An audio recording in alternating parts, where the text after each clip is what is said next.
As the Unique Eyes team, we have researched a lot of videos and developments from the region for you. The eyes of the world are on the Israel-Hamas war. Of the war 8 the day was entering, an order came from Israel to evacuate the hospitals in Gaza. Meanwhile, in the evening, the Israel Defense Forces announced that ground troops had carried out raids on the Gaza Strip in an attempt to clear the area and find Israelis being held captive. Israeli Prime Minister Benjamin Netanyahu made a public speech for the first time on Shabbat, which is considered the holy day of Jews. Netanyahu stated that they will never forget the attacks of Hamas and said, "Today everyone knows that we are fighting for the homeland and we are fighting like lions." Netanyahu, who said that he met with the families of those who lost their loved ones today, said, "We are striking a hard blow against Hamas, but this is only the beginning. We will destroy Hamas, but it will take time," he said. The Israel Defense Forces announced that raids were carried out on several points in the Gaza Strip. In a statement, the IDF said that local raids were carried out in Gaza today with the participation of infantry and tank units in order to clear the area and find the Israelis being held captive. These activities are a complementary part of our effort to clear the area surrounding Gaza from terrorists. Israeli Defense Forces spokesman Brigadier General Daniel Hagari said about the raids, "Let's get started if you are ready." The Israeli military has claimed to have conducted raids across the Gaza Strip. The Israeli Defense Force has released a statement claiming that infantry and tank units conducted local incursions in Gaza today in an effort to clear the region and recover detained Israelis. During a press conference, Brigadier General Daniel Hagari, a spokesman for the Israel Defense Forces, said of the raids, "These activities are an integral part of our efforts to clear the area surrounding Gaza of terrorists." During the raids, authorities reportedly discovered a number of items that led them directly to the detonee.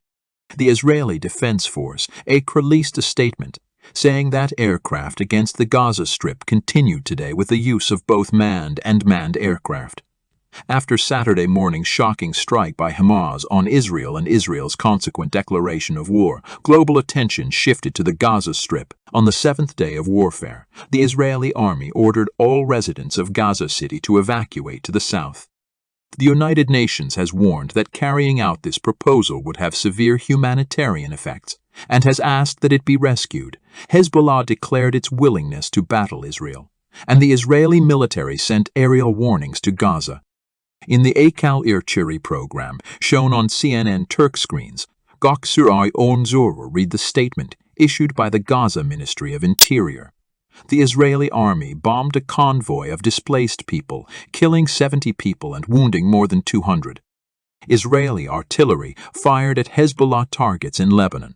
Israel claimed to have struck Hezbollah targets in Lebanon as fighting between Palestinians and Israelis continued. Israel's military said in a statement that it had responded to gunfire from Hezbollah positions in Lebanon at the town of Misgav, near the country's northern border, with artillery and tank fire. Al Jazeera reported that Tel Aviv and other surrounding Israeli cities could hear rocket warning sirens. There were at least 99 deaths and 6,388 injuries as a result of the Israeli attacks on Gaza, according to the Palestinian Ministry of Health's declaration. Hossein Amir Abdullahian, Iran's foreign minister, said, "I came to Lebanon to announce that we would no longer tolerate the killings of the people of Gaza." He added that Israel's continuing attacks on Gaza constitute a threat to the region.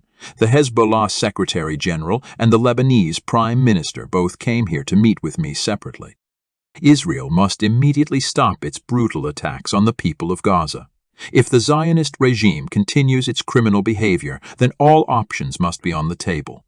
According to the Crisis Evidence Lab at Amnesty International, Israeli forces used artillery bombs containing white phosphorus during the assault on the Gaza Strip. Hezbollah Supreme Leader Sheikh Naim Qassem recently declared that his group was ready to join the fight against Israel. This was done after receiving appeals from other countries to take a back seat.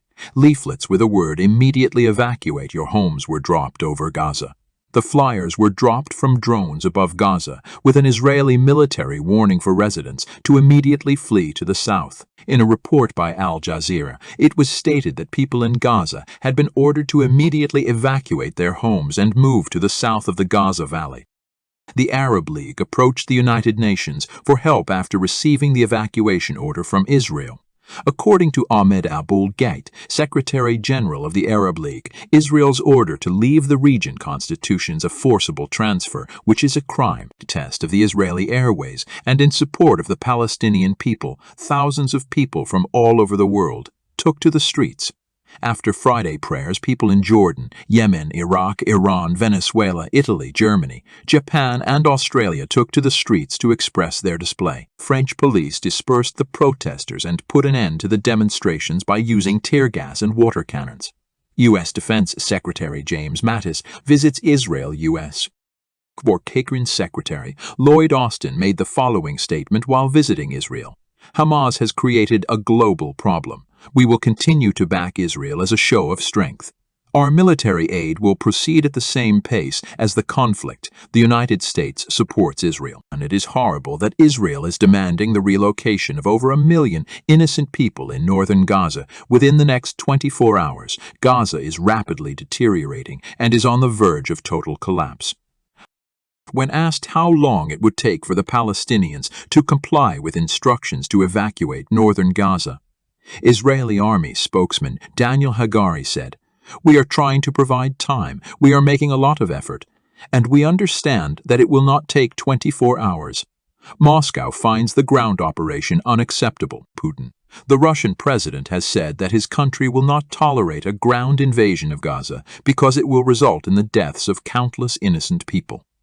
Hamas launches a bombing attack on Israel's Ben Gurion airport. In response to an Israeli army request for an evacuation, Hamas's military wing, the Izz ad-Din al-Qassam brigades, announced earlier today that they had attacked Ben Gurion airport in Ashkelon. Israeli forces fired tear gas at unarmed Palestinians. When most people escaped the disaster, they left the prayer mats behind. The Israeli police's minute-by-minute reaction was shown live on CNN Turk's broadcast. To Israel via DASO, who called the evacuation order a death sentence for vulnerable patients who could not be evacuated, and the Israeli government was urged to reverse its decision. Israel would face consequences. King Abdullah II of Jordan said, if it forced Palestinians to relocate within Jordan. There have been at least 258 fatalities among Israeli forces. As the clock ticked down for the ultimatum, hundreds of thousands of Israeli army reservists were massing near Gaza's northern border. Israeli warplanes flew overhead, flying low to drop bombs on houses and high-rise buildings where housing is located. Aid groups have called on the international community to stop the forced population transfer, which they have condemned as a possible war crime. A large number of documents and plans were obtained during the successful operations carried out by the Israeli forces.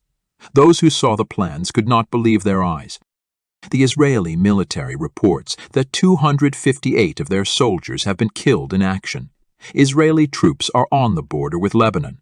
From the vantage point on the border with Lebanon, Israeli soldiers were plainly visible inside residential buildings in Metula. According to Hamas, 13 prisoners were among those who lost their lives. Izz ad-Din al-Qassam brigades, the armed branch of Hamas, claims that 13 prisoners have been killed in the past day as a direct result of Israeli attacks on Gaza. These deaths took place in the past 24 hours. Some of the people who were killed were not native speakers of the language. Israel remained silent, despite the fact that they provided no information regarding the tourists' countries of origin. When Israel issued the order to evacuate Gaza, Egypt bolstered its security forces and procedures there. According to a security official in Egypt who spoke with the Associated Press,